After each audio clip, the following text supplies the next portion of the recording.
Inatasan na ng pamahalaan ng Pilipinas sa mga oil company na sumunod sa minimum at maximum na tinatakda sa pag-adjust ng presyo ng mga produktong petrolyo ayon kay Department of Energy Secretary Sharon Garin. Ito'y matapos na lagdaan ni Pangulong Ferdinand Marcos Jr. ang Executive Order No. 110 na nagdedeklara nga sa State of National Energy Emergency. Ayon kay Secretary Garin, hindi kinokontrol ang mismong presyo kundi ang galaw nito kung saan may minimum na rollback at maximum sa price increase. Samantala, epektibo ngayong Martes, Abril 21, mga kabombo, magpapatupad nga ang ilang oil companies ng rollback na 24 pesos and 94 centavos para ho sa diesel, 3 pesos and 41 centavos para po sa gasolina at 2 pesos para ho sa kerosene. Inuulit po natin, mga kabombo, ito hong rollback epektibo ho ngayong araw, Abril 21, ang diesel ay nasa 90 o 24 pesos and 94 centavos ang rollback kada litro ho ito. Ang gasolina, mababawasan po ng 3 pesos and 41 centavos kada litro. Ang presyo po ng kerosene ay mababawasan lang 2 pesos kada litro.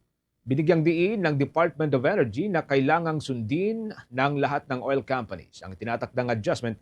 Ang rollback ay dapat daw kapantay o higit pa sa tinatakdang ibababa, habang ang pagtaas naman ng presyo ay hindi dapat lumagpas sa limitasyon. Narito po ang paliwanag ni Department of Energy Secretary Sharon Garin kaugnay doon sa aktual na pagbabawas doon sa itinatakdahong rollback.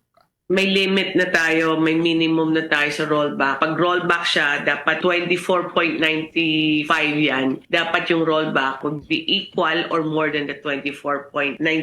So pwede siyang maging 25, pwede siyang maging 26, pero hindi siya pwedeng 20 lang. So kailangan sundan ng oil company. Siya po na-announce din ng presidente nung Friday yan. Pero pag increase siya, pag sinabi ng DOE na 10 piso lang halimbawa yung increase, hindi siya pwedeng sumobra. So that's our new rules na.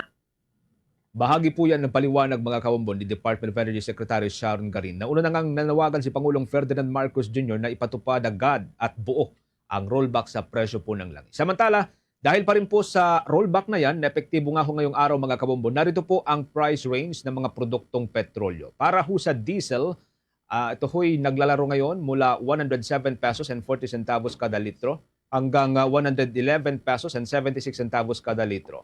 Ang gasolina ay naglalaro mula 92 pesos and 20 centavos hanggang 98 pesos and 69 centavos kada litro.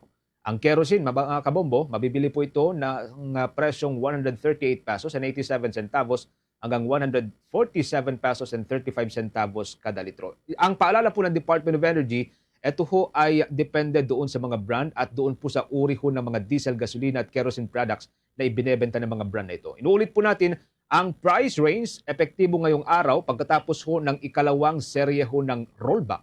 Ang diesel po ay 107 pesos and 40 centavos hanggang 111 pesos and 76 centavos kada litro.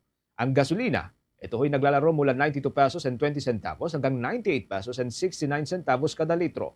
Ang kerosene, mga kabombo, mabibili po ito mula 138 pesos and 87 centavos hanggang 147 pesos and 35 centavos kada litro.